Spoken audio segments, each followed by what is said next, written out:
randonnée, coquillages et crustacés.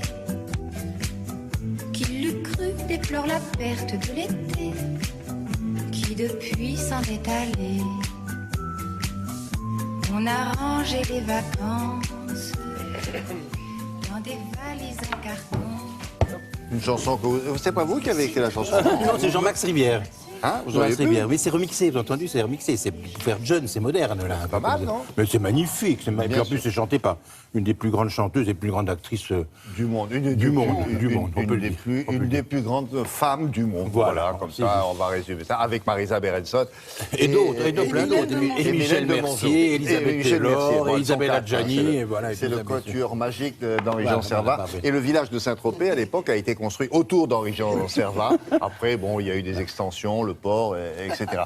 Et il y a quelqu'un qui a écrit un très joli livre qui raconte l'histoire, mais pas simplement du quartier de La Ponche, qui était un des quartiers. Saint-Tropez. Voilà. Tout Saint-Tropez. Parce qu'on connaît Saint-Tropez, la capitale mondiale du bling-bling, on connaît même la capitale parfois de la vulgarité, on peut le dire.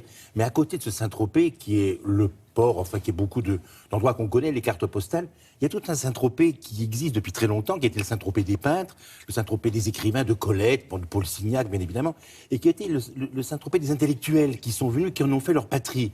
Et alors ça s'est concrétisé autour de la Ponche qui est la plage sur laquelle Brigitte Bardot a joué Et Dieu créa la femme, donc qui a révélé le village.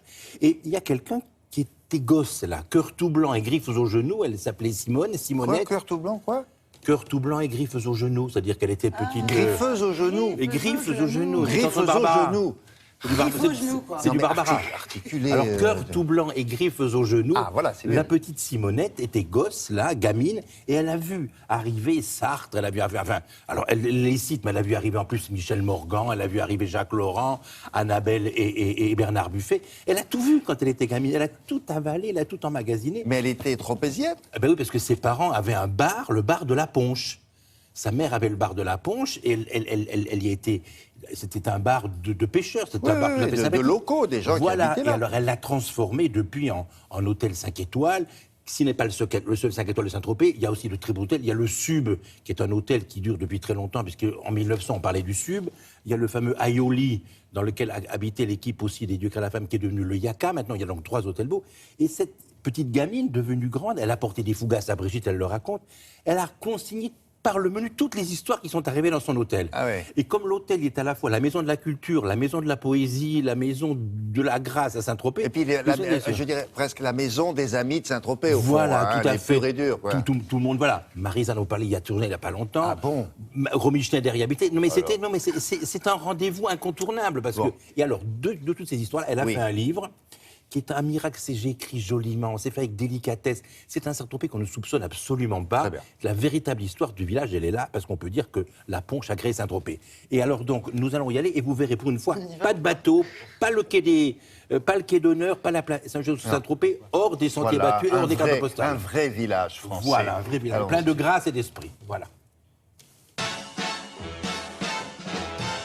Le Saint-Tropez vraiment mythique qu'on connaît dans le monde entier est né à la Ponche dans les années 45, dans l'immédiat après-guerre. D'autant que le port avait été détruit pendant la guerre, Saint-Tropez avait été énormément bombardé et ce petit coin de paradis était resté intact. Tous ces gens qui se retrouvaient ici à longueur de journée, ils adoraient aller se baigner, ils adoraient parler, ils adoraient se raconter des histoires, ils refaisaient le monde, ils ont refait cette petite boîte de nuit Saint-Germain-des-Prés-la-Ponche. Ils s'étaient accaparés les lieux, ils étaient chez eux. Boris Vian passait derrière le bar, faisait office de barman, Daniel Gélin était perché sur les tabourets avec des filles et des amis. Ensuite, ils se retrouvaient dans la boîte de nuit avec Juliette Gréco, il y avait Sacha Distel.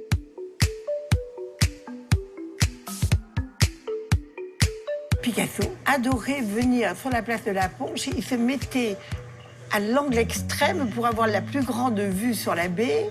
Et il passait là des heures à contempler le va-et-vient des bateaux. J'ai vu Sartre et Simone de Beauvoir arriver. J'avais été très étonnée de ce foulard qu'elle nouait autour de ses cheveux et de sa tête qui lui faisait un peu comme un œuf de Pâques.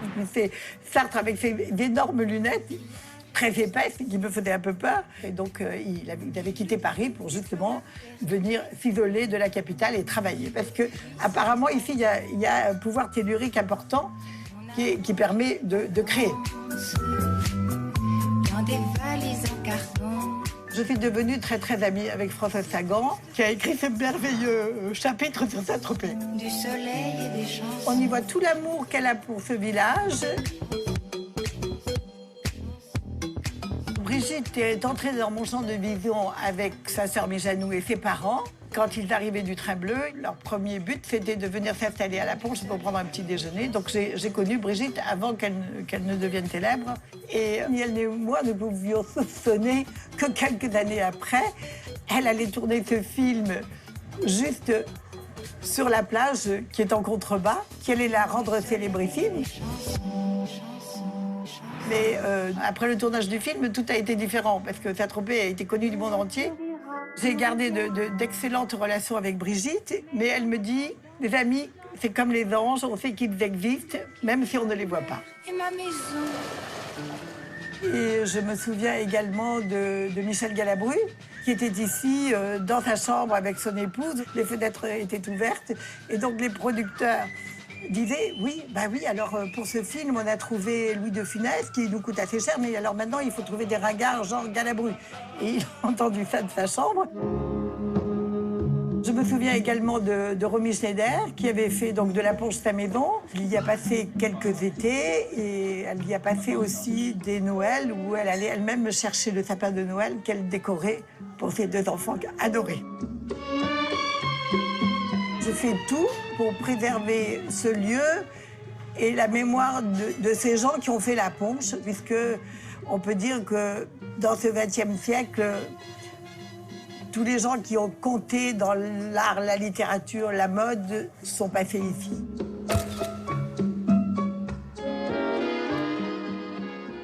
Voilà, tout ça dans ce même livre, avec des photos ou pas? Ah oui, il y a des photos. Il a la collection Bon. personnelle de Simone Duckstein. Vous avez la tenue en paysanne folklorique. Vous avez la même tropézienne, pour la fête de... Pardon, j'ai la même tenue, non, vous ne presque, défilez oui. pas. Pour les Gardiens en Camargue, c'est un Oui. peu le même genre. Un peu, Ah, un peu oui, le même. oui, oui. C'est célébrer le Sud et la Provence. Bon. Donc, et Saint-Tropez crée à la Ponche. Et c'est publié aux éditions du Cherche Midi. Et c'est Merci. enchanteur, gracieux et Merci délicat. beaucoup, Voilà. Henri Jean. À plus tard.